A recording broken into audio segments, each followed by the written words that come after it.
melalui Zoom meeting ini. Salam dan salawat kita kirimkan kepada junjungan kita Nabi Muhammad Sallallahu Alaihi Wasallam. Semoga kita mendapatkan syafaatnya di yaumil akhir. Amin ya rabbal. Pak Kabar yang saya hormati, sedikit kami melaporkan bahwa pelatihan ini adalah pelatihan kerjasama antara Balai Diklat Keagamaan Surabaya dengan IGRA Kabupaten Malang. Dan ini adalah pelatihan penguatan kompetensi kepala kepala RA yang berjumlah 3 angkatan dengan jumlah peserta 120 orang, terdiri atas 115 perempuan dan 5 orang laki-laki, berlangsung mulai dari tanggal 5 Agustus sampai tanggal 9 Agustus 2025. Insya Allah besok sudah diakhiri pelatihan ini. Peserta pelatihan yang saya hormati juga sedikit ingin kami menyampaikan bahwa narasumber pada sore hari ini adalah Kepala Badan Moderasi Beragama dan Pengembangan Sumber Daya Manusia Kementerian Agama, Bapak Profesor Dr. Muhammad Ali Ramdhani. Beliau pernah menjabat sebagai Direktur Jenderal Pendidikan Islam, kemudian juga beliau pernah menjabat sebagai Sekretaris Jenderal Kementerian Agama dan saat ini menjabat sebagai Kepala Badan Moderasi Beragama dan Pengembangan Sumber Daya Manusia Kementerian Agama. Mari kita buka sesi ini dengan membaca basmalah. Bismillahirrahmanirrahim. Selanjutnya kepada Bapak narasumber Profesor Dr. Ali Ramdhani, disilahkan dengan hormat. Terima kasih. Wassalamualaikum warahmatullahi wabarakatuh. Assalamualaikum warahmatullahi wabarakatuh. Terima kasih Pak Kepala Balai. Assalamualaikum warahmatullahi wabarakatuh. Assalamualaikum warahmatullahi wabarakatuh. Alhamdulillahirabbil alamin wassalatu wassalamu ala asrofil anbiya'i wal mursalin sayyidina wa maulana Muhammadin wa ala alihi wa sahbihi ajmain.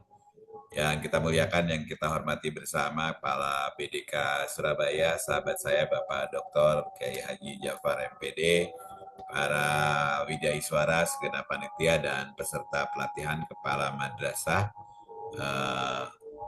khususnya kepala RA yang berbahagia.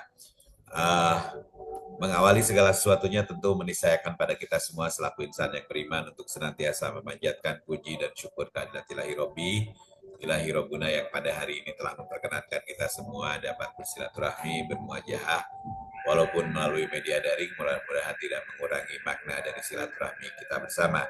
Selanjutnya salawat dan salam semoga senantiasa tercurah limpahkan pada junjungan kita Nabi besar Muhammad SAW, para keluarganya, para tabi'in, dengan doa dan harapan semoga kita senantiasa istiqomah memegang ajarannya hingga kelak di yaumil jaza, di yaumil kiamah kita memperoleh syafaat darinya. Ibu dan Bapak, tentu saja hari ini saya teramat sangat berbahagia bisa ketemu dengan ibu-ibu, bapak-bapak dari IGRA yang tentu saja mereka adalah orang yang menghidmahkan diri pada sebuah wilayah yang teramat sangat mulia, di mana kita ingin bersama membangun sebuah peradaban yang mulia dengan sebuah proses pendidikan. Tentu kita memahami bahwa pendidikan adalah sebuah aktivitas untuk mengembangkan seluruh aspek kepribadian manusia secara komprehensif, dan tentu dia berjalan sepanjang seumur hidup. Dan Ibu dan Bapak adalah orang yang mengawali sebuah proses pendidikan pada jenjang yang teramat sangat tinggi, yaitu di tingkat Raudatul Atfal.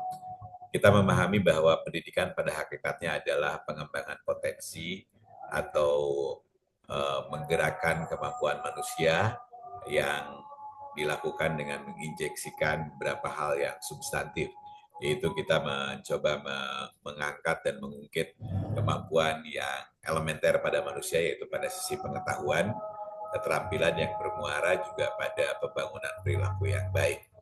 Dan tentu saja peran Ibu dan Bapak menjadi sosok yang maha penting. Kita memahami bahwa para pengelola lembaga pendidikan, termasuk di dalamnya guru, dia memiliki peran yang penting, peran yang vital di dalam membentuk karakter, moral, dan spiritualitas bagi siswa-siswa kita. Kita tidak sekedar tentu saja mentransformasikan ilmu, tetapi juga melakukan pembimbingan terhadap murid menjadi pribadi-pribadi yang baik dan bermanfaat bagi masyarakat. Dan saya berharap kita bersama memahami bahwa proses pendidikan sesungguhnya adalah sebuah sistem yang mempertautkan jiwa antara guru, lembaga pendidikan, siswa, dan anak. Sehingga kedekatan kita dengan siswa didik adalah kunci yang penting bagi seseorang bila dia ingin berjalan sukses dalam menjalankan tugas dan tanggung jawabnya. Kita memahami bahwa anak didik adalah pribadi yang memiliki jiwa, dan tentu saja ketika menghadapi pribadi yang memiliki jiwa dibutuhkan kedekatan antara dua jiwa sehingga dia mampu berkomunikasi dengan baik. Dan apa yang kerap kali disampaikan oleh Pak Menteri bahwa kita perlu membangun sebuah iklim berbasis kurikulum cinta, itu adalah sesuatu hal yang niscaya perlu kita bangun bersama. Dan kita memahami bahwa menjadi insan pendidik adalah pekerjaan yang sungguh teramat sangat mulia. Posisi dari kepala RA pada dasarnya adalah guru dengan tugas tambahan, di mana kita memahami guru secara leksikal itu dipahami sebagai gu itu adalah kalau kita terjemahkan guru ya, gu itu untuk mewakili kegelapan dan ru itu adalah cahaya, di mana kita adalah orang yang memiliki tugas untuk memberikan cahaya kebaikan maupun kebenaran bagi insan-insan yang tengah belajar di lembaga pendidikan kita. Kita adalah insan-insan yang bertanggung jawab yang tidak hanya mendidik para anak manusia untuk pandai di bidang ilmu pengetahuan, tetapi juga memiliki moral yang baik di dalam kehidupan ini. Seorang anak manusia yang pada mulanya boleh jadi dia tidak mengerti apa-apa, dan di hadapan seorang guru dididik untuk memahami kehidupan yang secara lebih baik dan dia mampu memahami dunia. Di pundaknya lah tugas dan tanggung jawab keberlangsungan masa depan generasi yang lebih cerdas dan lebih beradab. Saya ingin Ibu dan Bapak pada forum yang mulia ini kita mencoba menginjeksikan beberapa nilai-nilai yang bermuara pada sebuah pembentukan pada beberapa jenis kecerdasan yang kemudian akan dimiliki oleh peserta didik kita. Saya berharap Ibu dan Bapak memberikan sebuah nuansa penguatan pada anak-anak kita di dalam membangun kecerdasan intelektual, di mana kecerdasan intelektual yang paling mendasar bagi siswa-siswa terutama di dalam Golden Age itu adalah memperkenalkan tentang hukum yang paling mendasar di dalam kehidupan kita, dan itu tentu saja harus menjadi pengetahuan dari peserta didik kita, yaitu hukum konsekuensi atau hukum sebab akibat. Kita harus mengajarkan pada siswa-siswa kita tentang penyebab sesuatu hal. Katakanlah secara fisik ketika seseorang makan, maka dia memiliki energi yang cukup untuk menapaki kehidupannya. Dan ketika seseorang itu berbuat baik, maka dunia akan menyapa pada dirinya secara lebih baik. Menanamkan nilai-nilai dalam bentuk konsekuensi itu menjadi bagian yang penting. Kita mengajarkan bahwa seseorang ketika dia berbuat baik, maka walaupun dalam tanda petik ya, dunia belum menyapa dengan baik, tetapi kebaikannya tercatat sebagai sebuah pola kebaikan yang nanti akan dipetik pada fase akhir di dalam kehidupannya. Juga kita ingin mengajarkan pada siswa-siswa kita, kalau yang tadi sumbernya adalah kecerdasan intelektual, kita juga ingin menjelaskan atau mendidik peserta didik kita melalui pendekatan yang membangun pada kecerdasan emosional. Ibu dan Bapak, perlu kita pahami bersama bahwa kecerdasan emosional menurut salah satu sumber literatur yang kerap kali digunakan oleh banyak pendidik, bahwa kecerdasan emosional itu mampu menjaga keberhasilan seorang insan manusia pada rentang 85 sampai dengan 90%. Sementara kecerdasan intelektual itu 5 sampai 15%. Walaupun kita harus menyadari bahwa kecerdasan intelektual itu menjadi kunci pembawa sukses di dalam kehidupannya, sementara untuk mempertahankannya adalah kecerdasan emosional. Bagaimana kita menciptakan peserta-peserta didik kita dari dini memiliki kestabilan emosi yang baik. Karena dengan kestabilan emosi yang baik, maka seseorang akan mampu menjalankan fungsi kehidupannya dengan baik. dia adalah orang yang memahami kapan dia bisa marah. Karena marah adalah suatu hal yang normal, tetapi berada pada ambang-ambang batas-batas tertentu. Ketika dia bahagia pun dia tahu bahwa di dalam kebahagiaannya dia harus juga mempertimbangkan tentang hal-hal yang terjadi pada masa-masa yang akan datang. Atau ceritanya saya ingin mempermudah saja Ibu dan Bapak. Kecerdasan emosional itu pada dasarnya adalah kemampuan seorang manusia untuk menata hati, mengelola jiwa, dan menata kalbu, agar kemudian dia berada pada kondisi emosional yang stabil dalam kehidupannya.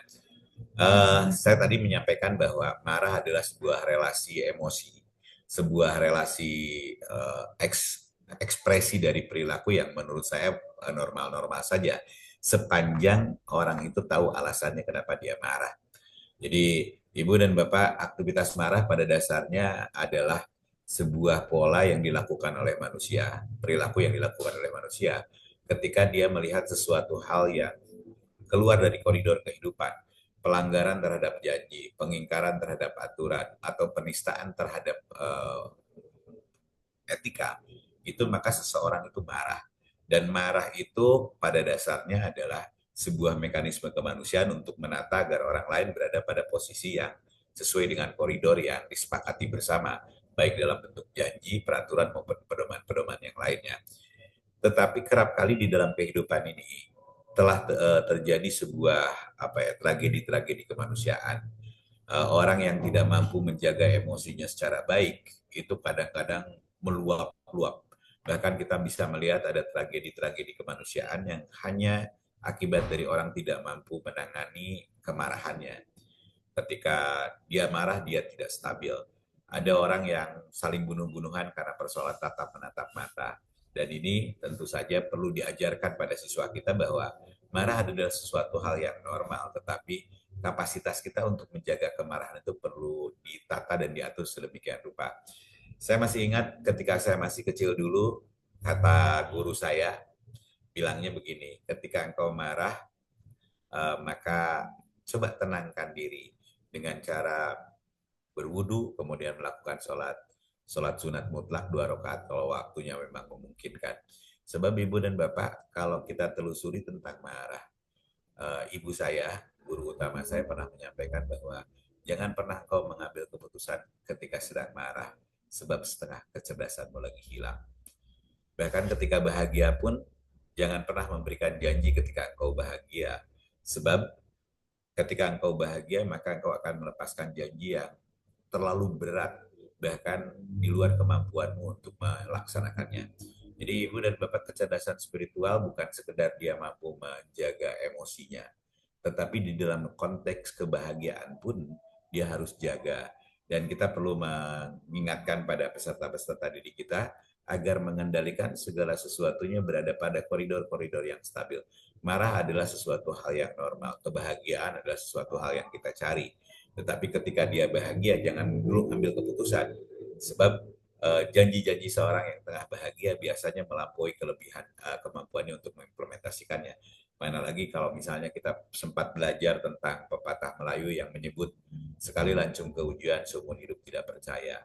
Hati-hati ketika sedih, hati-hati ketika marah, hati-hati ketika bahagia. Dan berikutnya hal yang tak kalah penting, kita juga perlu mengajarkan pada anak-anak kita untuk mencintai diri kita, yang kemudian banyak ahli menyebutnya sebagai physical quotient atau kecerdasan fisik. Kecerdasan fisik itu bersumber dari nilai-nilai yang sederhana. Kalau kita merujuk pada pandangan Latin yang menyebut mens sana in corpore sano, atau di dalam istilah Arab al-aqlus salim bi jismis salim, bahwa di dalam tubuh yang kuat terdapat jiwa yang sehat. Sebuah proses berpikir itu akan jelas dan tegas apabila kondisi orang itu adalah dalam keadaan sehat. Ibu dan Bapak bisa dibayangkan ketika seseorang mengambil keputusan ketika dia sakit. Jangankan sakit parah, baru sakit gigi saja, kepala kita sudah tidak rasional. Apalagi orang dalam kondisi yang betul-betul sakit, dalam kondisi yang serba penuh dengan keterbatasan. Dia hanya bisa berbaring. Maka kondisi kecerdasannya akan berturun. Kondisi kebijaksanaannya akan turun. Kalau tadi disebut kecerdasan intelektual, produknya adalah komunitas yang cerdas, pintar. Sementara orang yang stabil secara ekonomi itu, secara emosional itu namanya bijaksana. Dan orang itu perlu juga menjaga fisiknya dengan baik. Maka saya ingin mengingatkan pada kita bersama aktivitas-aktivitas yang dilakukan di era kita dengan melakukan pembiasaan atau habituation terhadap olahraga bagi siswa kita menjadi bagian penting. Sebab dengan sehatnya anak kita, maka proses kehidupannya akan baik-baik saja. Dia akan cerdas, dia akan tumbuh dengan baik apabila kesehatannya baik. Dan tolong dijaga nilai-nilai kesehatan dari mulai pasokan makanan dan lain sebagainya agar anak-anak kita memiliki modal yang cukup untuk menapiki kehidupannya baik dalam konteks kepintaran maupun konteks kebijaksanaan. Dan selanjutnya Ibu dan Bapak, hal yang tak kalah penting ketika kita mencoba membekali kehidupan yang baik buat siswa-siswa kita dengan memberikan penguatan terhadap kecerdasan sosial. Apa itu kecerdasan sosial? Bagaimana insan-insan siswa-siswa kita mampu berinteraksi dan bersosialisasi di lingkungan mereka. Mereka diterima dengan baik dan mereka bisa meminta tolong. Bahasa yang sederhana itu di dalam membangun kecerdasan sosial itu misalnya pengenalan terhadap budaya 7S. Dari mulai sapa, santun, sabar, sopan, sabar, semangat, dan sportif itu perlu dijelaskan pada siswa kita dan menjadi habit. Misalnya katakanlah di sportif ya. Sportif itu menjelaskan bahwa mudahlah Anda berterima kasih terhadap orang yang telah memberikan kontribusi bagi peran kehidupan Anda. Termasuk orang yang sportif adalah orang yang meminta maaf ketika bikin salah.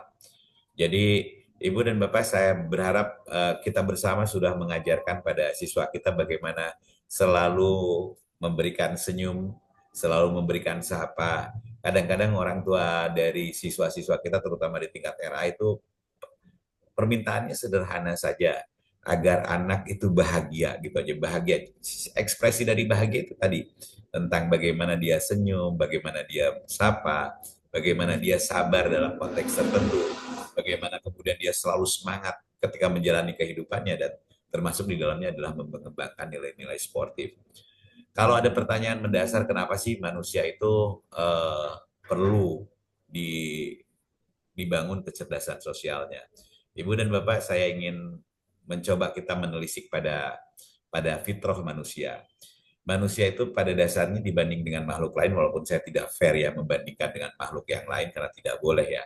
Tetapi sebagai pemantik pandangan kita tentang bagaimana pentingnya kita menginjeksikan kecerdasan sosial. Kalau kita pernah memperhatikan kelahiran kuda misalnya. Kuda itu lahir dari rahim induknya hanya perlu waktu 2 sampai dengan 4 jam untuk mampu berdiri. Kemudian pada jam kelima dia sudah bisa memamah makan rumput di sekitarnya dengan belajar pada ibunya. Hanya 5 jam, mungkin jam ke-10 dia sudah mandiri. Sementara manusia itu sejak lahir dia harus dapat bantuan dari orang lain.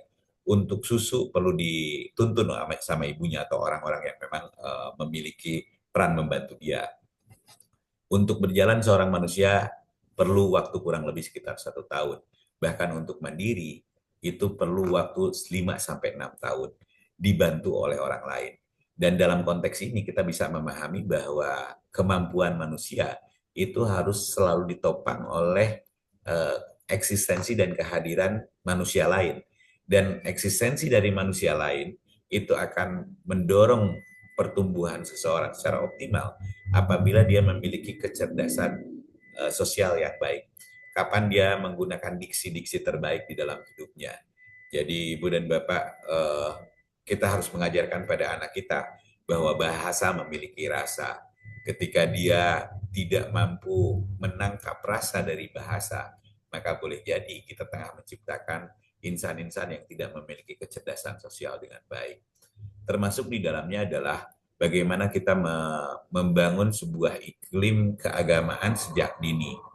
Jadi setelah ada kecerdasan intelektual, ada kecerdasan emosional, ada kecerdasan fisik, ada kecerdasan sosial, saya berharap kita bersama mengajarkan tentang kecerdasan spiritual. Apa itu kecerdasan spiritual? Kecerdasan spiritual adalah kemampuan seorang manusia untuk memahami dirinya adalah hamba. Tugas hamba itu adalah berikhtiar, sementara takdir itu berada pada ruang-ruang kuasa Tuhan. Ada pepatah Romawi yang menyebut ora et labora, berdoa sambil berikhtiar. Ikhtiar saja tanpa doa tentu kering, dan berdoa saja tanpa berikhtiar itu pun tidak akan menghasilkan apapun.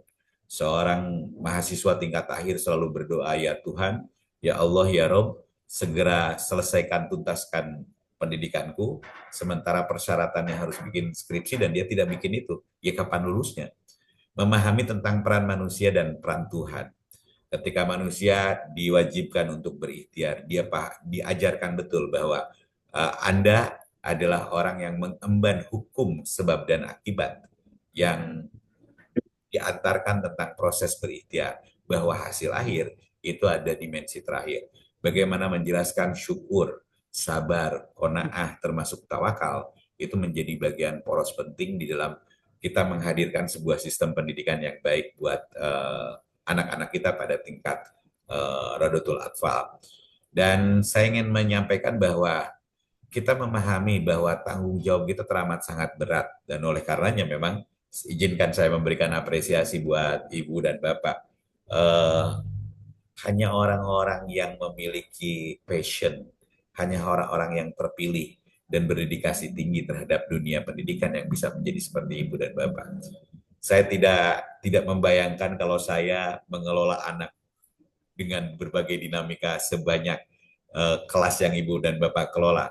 Saya mungkin tidak sanggup secara emosional, saya tidak sanggup secara intelektual, tetapi Ibu dan Bapak terpilih oleh alam, terpilih oleh sebuah dinamika tertentu, dan izinkan bahwa saya memberikan apresiasi terhadap apa yang tengah Ibu dan Bapak lakukan.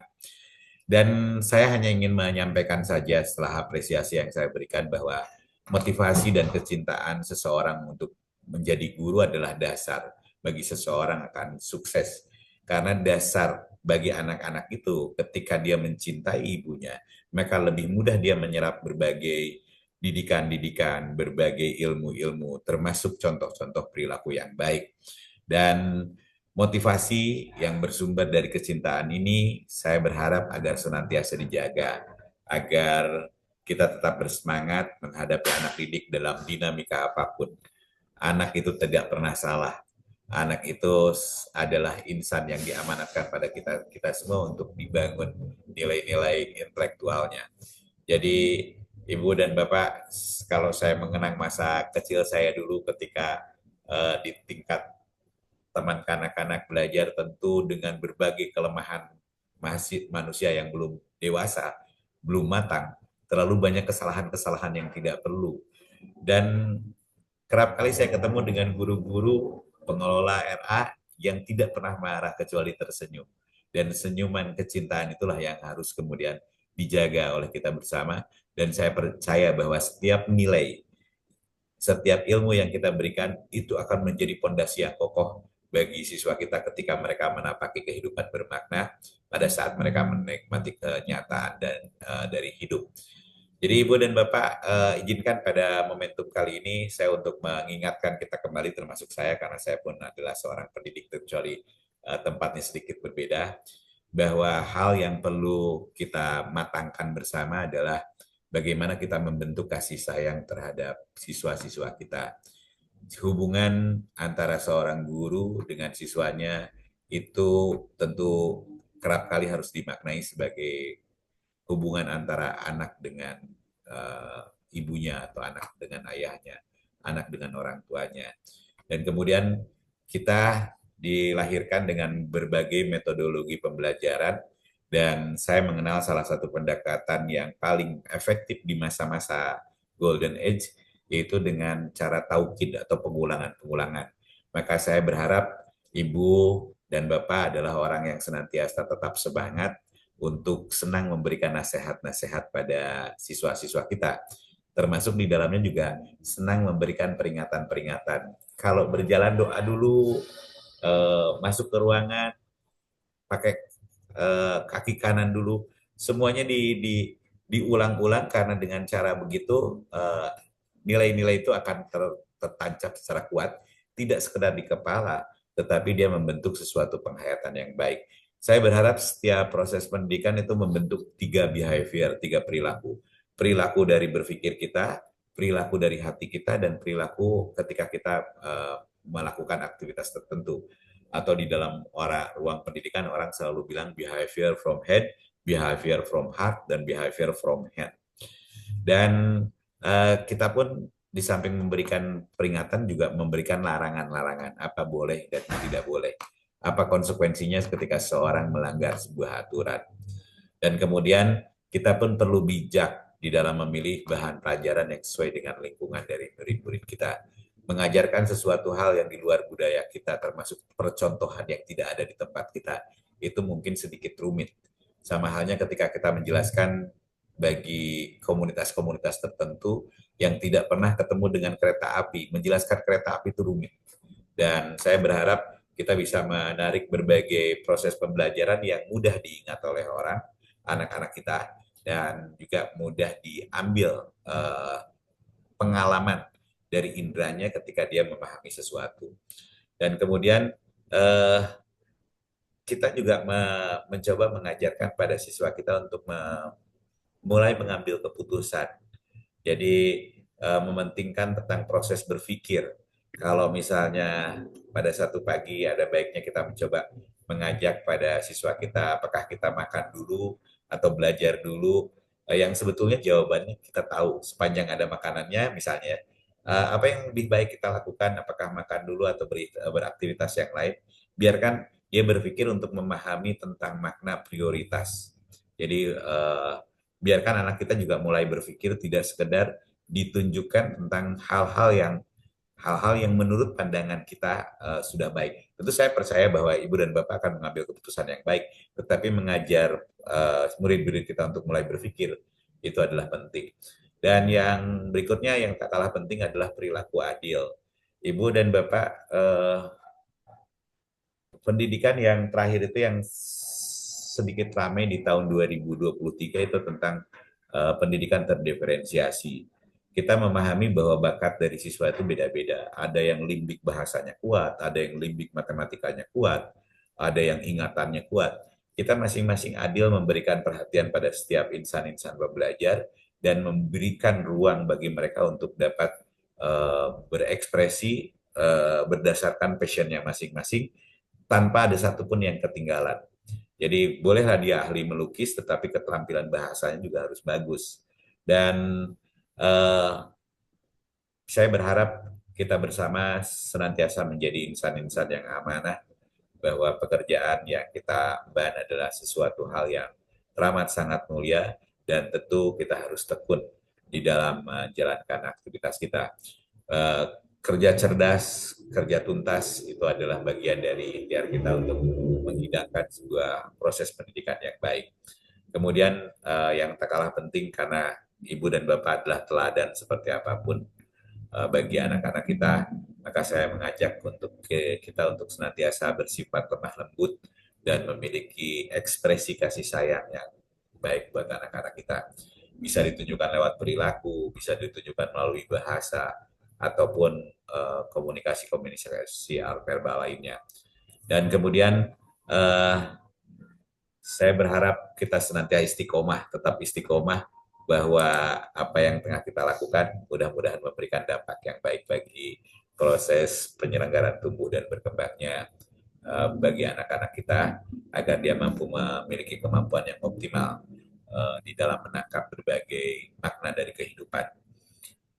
Saya kira itu saja catatan dari saya, Pak Jafar, dan saya sebetulnya diminta oleh Pak Jafar ini untuk hadir bersama secara fisik dengan Ibu dan Bapak, tetapi karena ada sesuatu dan lain hal, saya harus berada di kota yang lain, dan senangnya saya bisa ketemu dengan Ibu dan Bapak yang sungguh merupakan pahlawan-pahlawan yang akan mengantarkan anak-anak kita menuju peradaban yang lebih baik. Saya kira demikian, Bapak. Terima kasih atas perhatiannya. Mohon maaf atas hal yang kurang berkenan. Hanya pada Allah lah kita memohon ampunan, dan hanya pada Allah lah kita memohon pertolongan. Wallahul muwaffiq ila aqwamit thoriq. Wassalamualaikum warahmatullahi wabarakatuh. Waalaikumsalam warahmatullahi wabarakatuh. Pak Kabar yang saya hormati, Bapak Ibu para peserta, perhatian saya hormati, demikianlah tadi materi yang telah disampaikan oleh beliau yang syarat dengan nilai-nilai agama yang tentunya ini adalah sangat dibutuhkan oleh Bapak Ibu guru RA untuk diajarkan kepada peserta didik. Mudah-mudahan apa yang disampaikan kita bisa mengimplementasikan di tempat. Sebelum kita akhiri, mari kita beri aplaus ke Pak Kaban. Terima kasih Pak Kabang. Tadi itu ada masalah dengan kamera saya dan ternyata gelap kamera saya. Tapi tetap gak agak kelihatan Pak Kaban. Makasih. Iya, atas nama seluruh panitia dan peserta mengucapkan banyak terima kasih Pak Kaban. Semoga sehat-sehat selalu bersama keluarga. Mari kita akhiri sesi ini dengan membaca hamdalah. Alhamdulillah. Alhamdulillahirrahmanirrahim. Sebagaimana tradisi guru era itu Pak Kaban biasanya nyanyi nih. Nyanyi itu Pak ya kita. Ya makasih Pak Kaban, sampai jumpa. Terima kasih. Iya, baik. Pamit ya. Iya.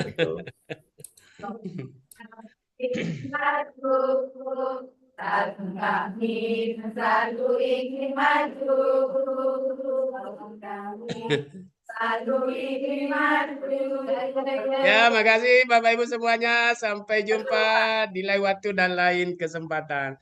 Selaku moderator, saya mohon maaf kalau ada hal-hal yang kurang berkenan. Saya akhiri, wassalamualaikum warahmatullahi wabarakatuh. Sekaligus pamit dari Zoom meeting. Ya. Terima kasih Bapak. Ya, sama-sama.